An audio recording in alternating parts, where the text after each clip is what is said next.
And then it's hard to overcome sometimes, but you're right, it takes that. I think post-traumatic slave disorder is real. I think it's encoded in our memory and our DNA, if you will, and I think it shows up presently. And in addition to that, I'm not a proponent of putting, I guess, the government in our business, whether that be child support. I don't want to be in a relationship with a woman that thinks that will have to be used. Right. Like it shouldn't. I should be able to communicate with her and take care of my responsibility. Of course. In addition to that, like when I worked in mental health, I worked in mental health for 3 years. I saw specific cases where it was a carrot dangled in front of the woman. You know, hey, you're broke. You can't support yourself. We have a program that's going to support you. However, he can't be here. If we show up and his clothes is here, you're kicked off the program. I've seen a situation where a guy was raising his little brother. It was a big age gap. He was kind of like a father figure. They got evicted, I guess you would call it Christmas Eve. And when they were evicted, he came to me as a case manager, as a targeted case manager. Hey, this is what's going on. What resources do you have? I couldn't find a resource.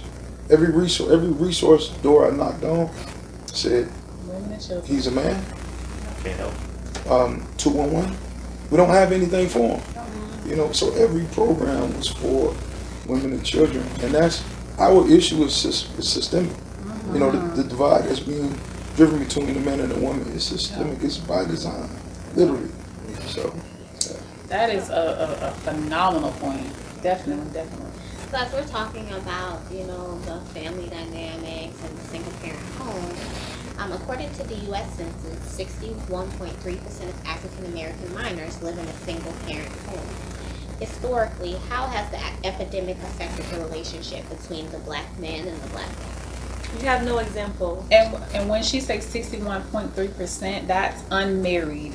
So whether somebody lived mom got a boyfriend here, that doesn't count. But since it's just as single, unmarried, so 61.3% of African American minors. Children learn from what they see. Absolutely. You can tell them as much as you want to tell them. They watch how you live. They watch how you live and what you do.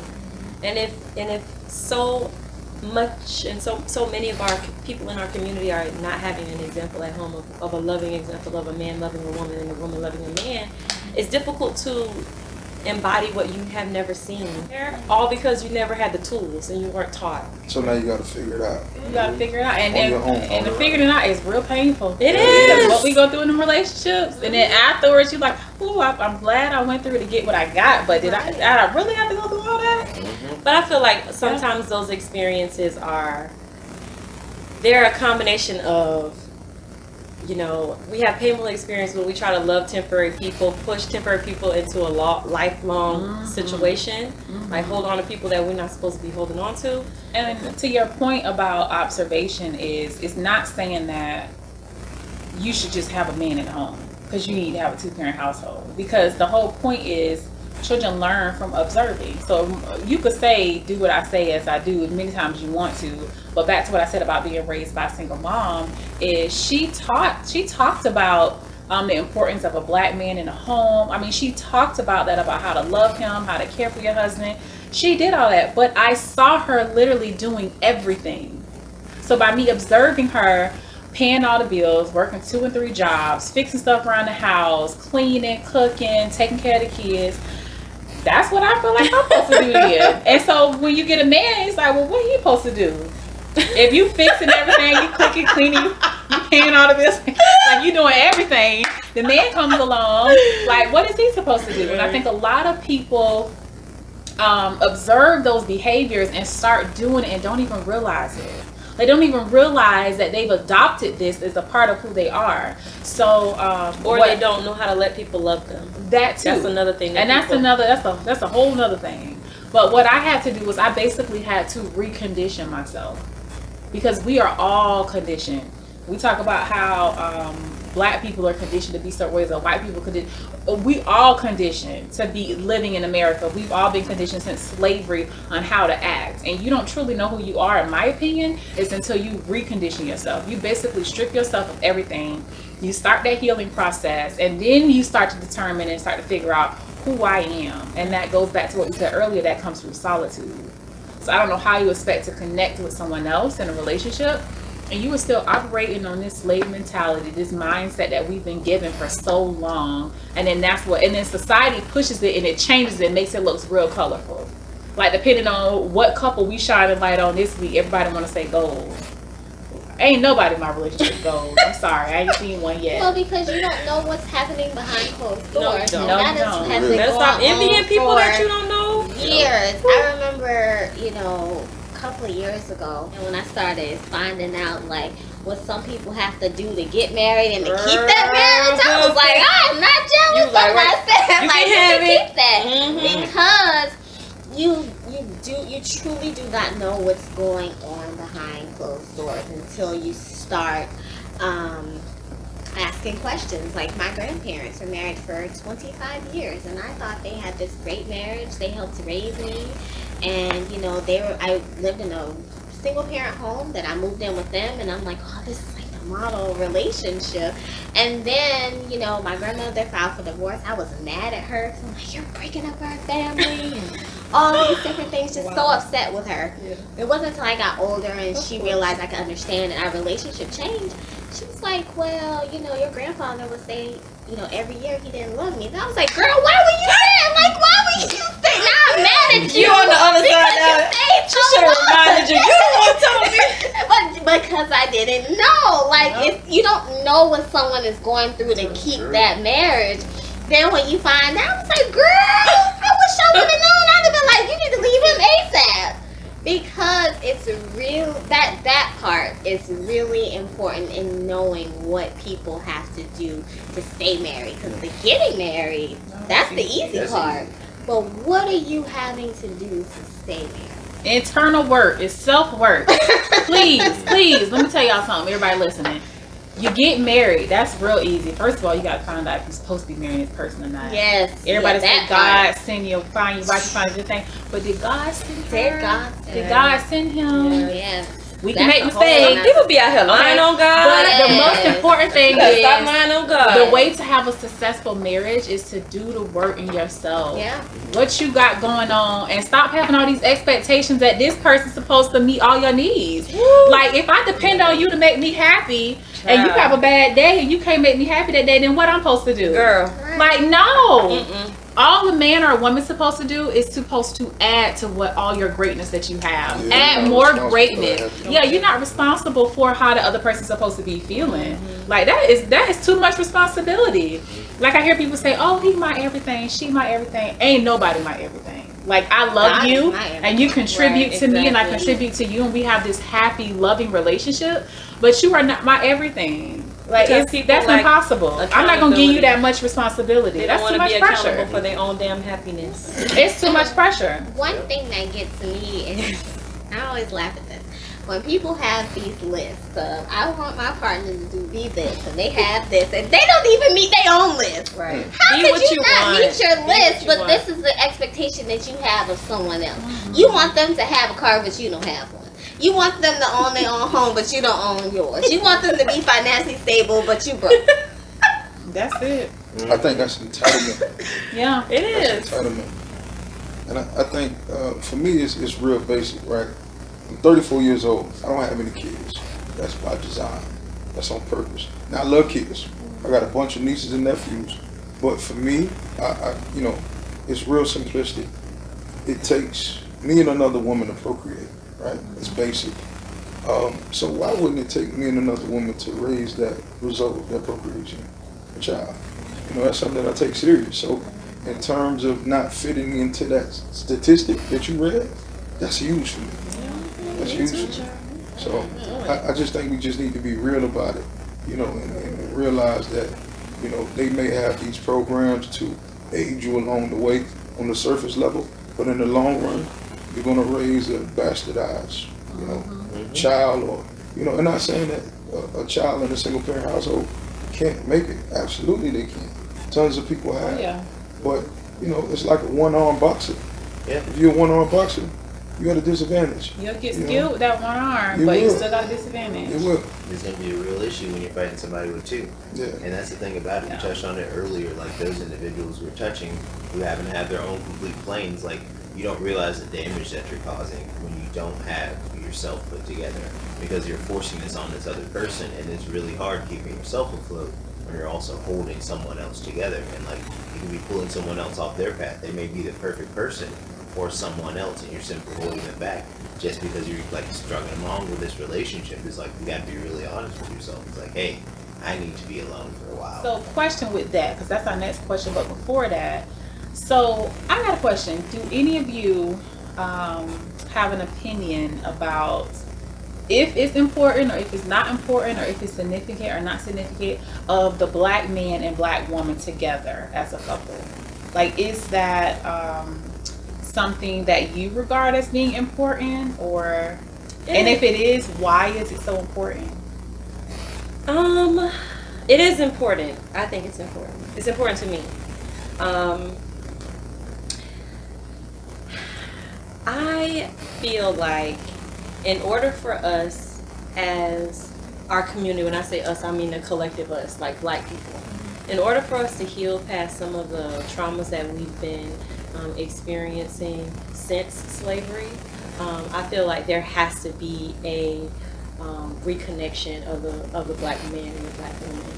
And I feel like that's what it was initially, and that we're just finding our way back to that place. We have obstacles we have to contend against, like, you know, our own personal goals, and then what society places on us, the pressures that we have to fit in and be cool and be, you know, in and woke and all of this stuff. We have to fight against that. But I do believe that there is purpose in the black woman and the black man being together, if nothing else but to secure a future for black people, because black people are the product of the black man and the black woman. And if the black man and the black woman don't come together to get what needs to be done, we are not leaving an inheritance to our children. The white people leave an inheritance and legacy to theirs. Yeah. They're around here instituting all kind of Jim Crow, bringing back Jim Crow to make sure theirs are taken care of. And that doesn't even come an option until we have baby showers. Yeah. With no men at the baby shower. Oh, Don't my get me Lord. started. That's a problem, and that's what I was saying Yeah. about us being realistic with ourselves. Like for me, it's extremely important. Like I have 4 sisters. I have a mother. I have aunties. I love black women. I'm gonna marry a black woman. But if you don't marry a black woman, that's on you. Yeah. However, what I hate to see is when you categorize and put these black women in boxes and say, well, I'm not with a black woman because they angry. Like, I'm gonna be honest with you, that shit around me would not be tolerated. Thank you, brother. Like, Thank you. you do you. Like, I can't tell you who to be or who to love. That's cool. But you putting them in the category, all black women are this way. All black women, I got a cousin like that at the family reunion. We went at it. You know what I mean? Bro, your mama is black. For real. And not only that. So they want to talk about, which I have no issue with people dating outside their race. Whatever, date who you love. But I agree with you. Don't put down another race of individuals and uplift one. That's it. If you fell in love with this woman and she non-black and y'all genuinely love each other, but you still respect and love black women, by all means, get married, have kids, live a great happy life. But when you talk about what black women doing and how angry and upset that you perceive us to be, when stuff hit the fan, we ain't calling the police. Come on now. When the shit really hit the fan and y'all be in jail or caught up or killed, it's black women out in the streets marching, organizing, Taking calling bottles of water, washing the makes outside. Yep. Money on your clothes, writing your letter, Black women and black all mothers. these things. That's it. As I got older, I saw the need and the importance to marry a black man. And I know the statistics and all of this, and if you don't marry outside your race, You ain't gonna get you're married. not gonna get married. Yeah. And you know, at this point in my life, I feel like that's a risk I'm willing to take, because I won't be truly happy in a relationship with someone from the other race because of just the cultural understanding Yeah. that me and another black I man will tried. have. I did try. I was in a situation where I was asked, well, how do you make the curls coming out your hair? And I'm like, what? They just don't get it. It grows this way. Like, this is how my hair grows. You mean waking up? Right, like this is how my hair grows, and then not believing me. So I had some. So now you gotta validate yourself. Listen, I had some hair products. It's called Curl Enhancing Smoothie. He was like, "So this is what you drink to get your curls," and I'm like, "First of all, sir, it's in the bathroom." So. No, I put it on my hair to enhance what's already there, but it's not making anything. And for me, that was just my reality check. Like, it's a no. And that could be easily, a lot of women will say, well, all you have to do is educate them and teach them stuff. I'm 33. So when I was 20, I had all the time to educate you. But at 33, I don't care if you're black, white, green, purple. I'm not here to educate you. Like, you should know in your 30s, like, you should know by now. And if you dating me, you really should know by now. So I'm not teaching you this little minute stuff that you should already know. Well, to a certain degree. Some stuff Because I get. every woman is different, and what you think you know about women from your last girlfriend, honey, Oh, it's different. is different over here. Yeah. All right, we have. Don't try it. Why you laughing? I'm simply sitting and observing. She tried to set you up, didn't she? But you know, No parts of that. Continue. But to you, what is your take on the black man and black woman? If it's important to you, and maybe why? Well, now I am in a relationship with someone who is not a black woman, although she is a woman of color. And I feel first and foremost that's a very big distinction because yes, I do believe a black relationship is a beautiful thing. Like, I come from a household, mom and dad, married well over 33 years now. Black man, black woman, rockin' strong. Like, they'll be in an old house together. But, like, I don't necessarily feel that one way is the true truth of the matter. I feel that people just really need to come to terms with who they are and, like, be able to accept each other's differences. There's always going to be these minute differences, and I do believe that we as a people need healing, and I don't necessarily feel that it always has to be with someone who looks like us in order to get that healing. If you're with someone who truly understands you and who is willing to take the time to listen and to learn, like, hey, why does this affect you? Why do you react this way?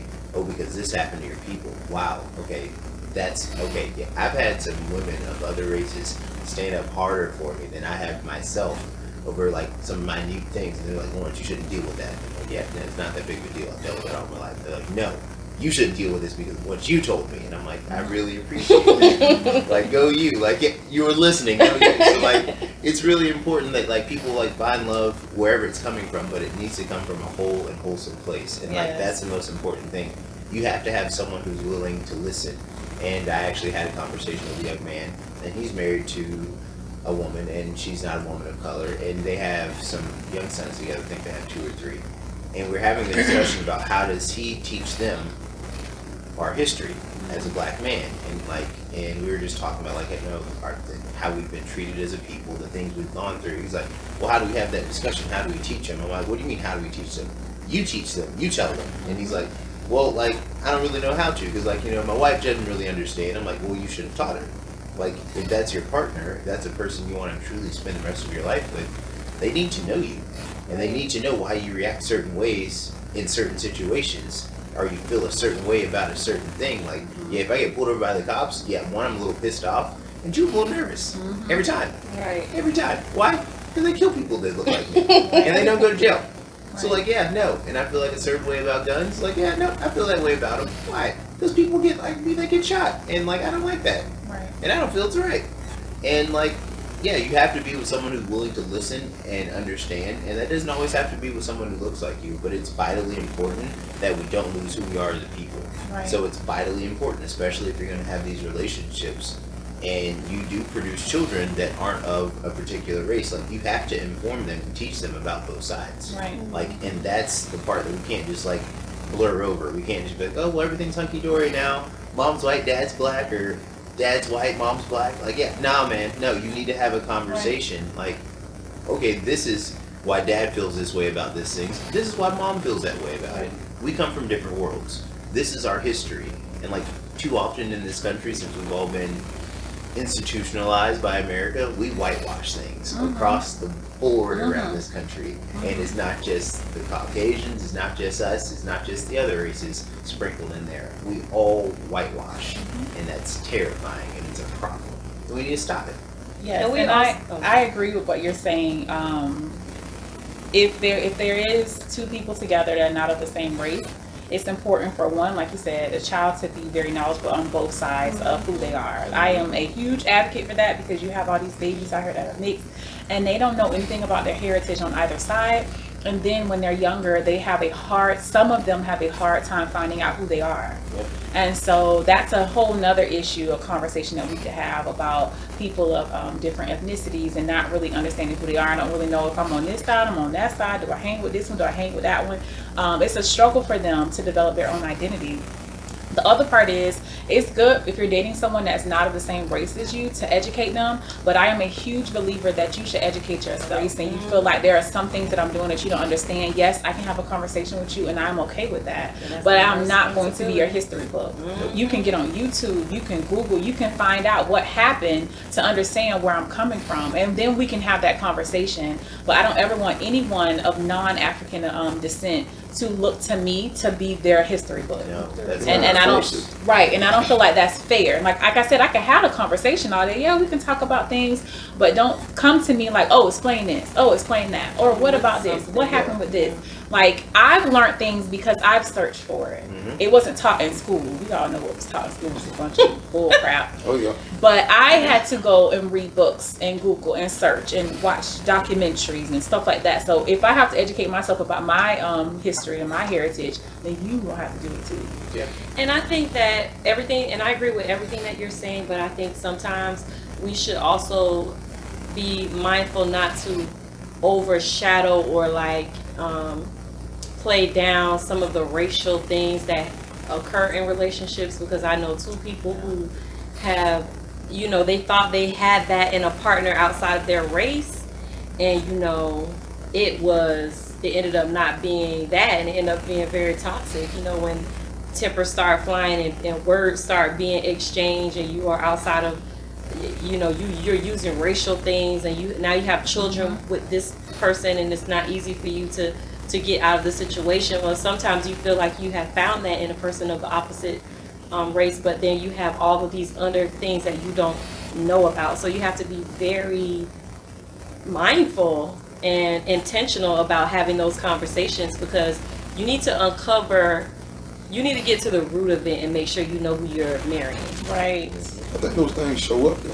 Yeah. They I think do. They show up early. Like when people approach you like, oh my gosh, I love your hair, can I touch it? But their hand is already in your hair. You gotta check their ass right away. So as we move on to our next question, how does social media and pop culture affect the perception of love and relationships in the Black community? I think we need to get back to learning how to connect with people in person. Yes. Yeah. You know what I mean? Because I know, like when I was growing up, get a girl phone number, you like her, like you might be in middle school, high school, you gotta call a house phone.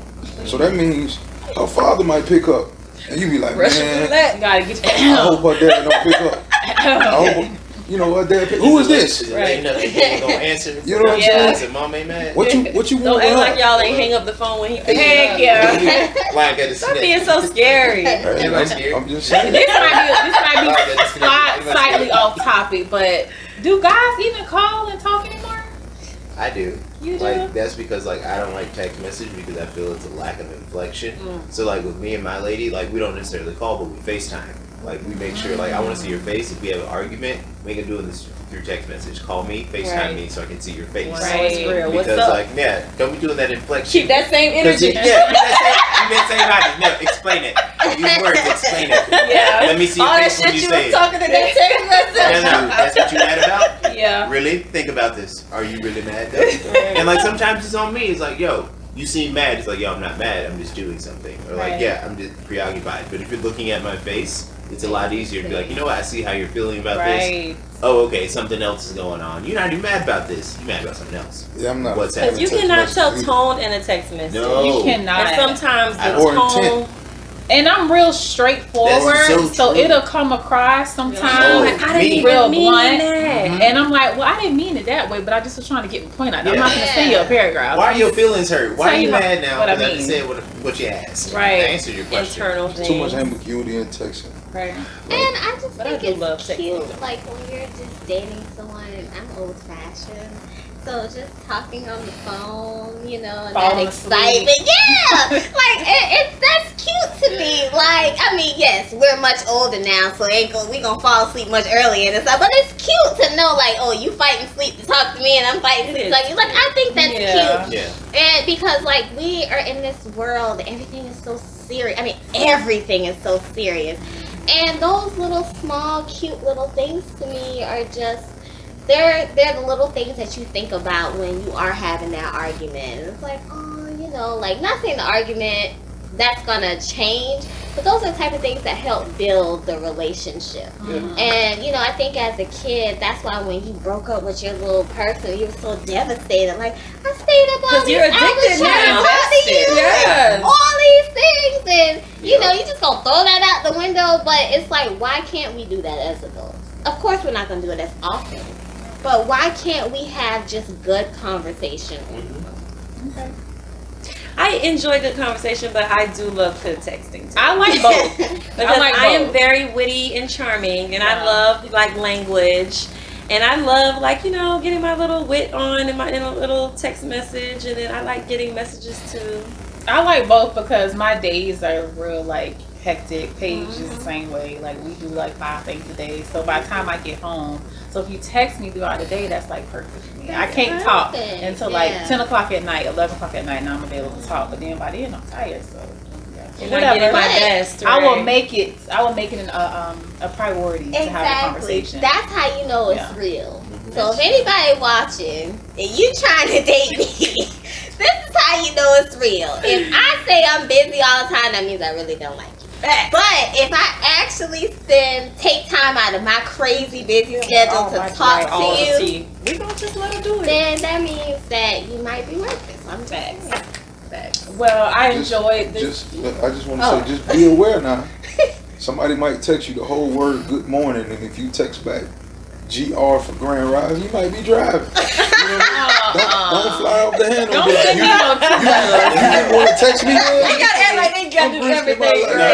Now he risking his life. I respect it. You I can't respect it. wait. Oh, I Lord, have mercy. Because I'm guilty of like waking up heck out early, sending those super good morning texts. You get one at like 5 a.m. because that's when I'm rolling. You're not gonna get another response from me until like 8 or 9. Like, don't expect me to respond to anything. That's I'm busy. fine. That's And I'm fine. busy. I was Like, the first thing on your mind. You thought about me. fair. That might be all the conversation you get till 7, 8 o'clock at night. Like, hey, had a busy day. That's Run a fine with business. me. I'm running. And like, it's so important that you understand you have that connectivity. Because like, my girl definitely gave me shit about it. And she was like, we don't talk enough. I'm like, well, yeah. Like, well, I'm busy. Like, I run a business. You run a business. We're busy people. Right. Like, we have a lot going on. And then some dynamics of our relationship changed. I'm like, well, it wasn't like this then, but dynamics have changed. We have to adjust. And so now we have to make this a conscious effort. And even she, like, when we lived a lot closer together, we were always, like, face to face, like, talking everything out. Super duper easy to have a conversation when we lived 3 blocks away. Super duper easy to build a relationship. She moved a little further away. Different dynamics, so like the relationship changing, we had to change our communication tactics because like she wasn't getting the same communication and she didn't feel the same. Me personally, I'm like, we're still talking every day. Like, alright. Like, it's important that you know how to conversate and how to converse with your partner. So I will say this is from the therapist in me. So sometimes when women say we don't talk enough, some of them, I'm not gonna say all, some of them are really saying is they want you to show the love more. So have more, just a higher quality of the love and the commitment that you have. So like you said, the dynamics might have changed, but the quality that you guys have, the way you're showing your love to her, you might just need to spice it up and beef it up a little bit more. Because that'll fix it. Even though you can't give her more time, just make that time that you are giving her more thoughtful, whether it's sending a song to her, sending her some flowers. When you see her, maybe give her a different greeting that you've never gave her, like just a little bit more quality, because sometimes that's what women are really missing. So I appreciate that. That's great advice. Free game. Yeah. Free. I ain't charging you. I see. Yeah, I appreciate that. Well, thank you all for tuning in. I truly enjoyed the conversation with everyone. Thank you for having Yeah. us, and thank you for Yeah. creating Great safe fun. spaces for people to Yes. come and heal Yes. and learn and converse. And it was just, I love being a part of the panel, and I'm glad that I was here. Thank you. Thank Yeah, you. this was dope. Yeah. Y'all did this. Thank you. Well, thank you everyone for watching Complex Chemistry. Yeah. Stay tuned for part 2. Well, you will learn how to heal. We will feature some awesome therapists here, and we're going to just talk about some coping strategies and ways to heal from our relationships and the traumas of life. And don't forget to follow us on all of our social media handles, Instagram, Facebook, and it's Complex Chemistry. All right. Thanks. Thank you.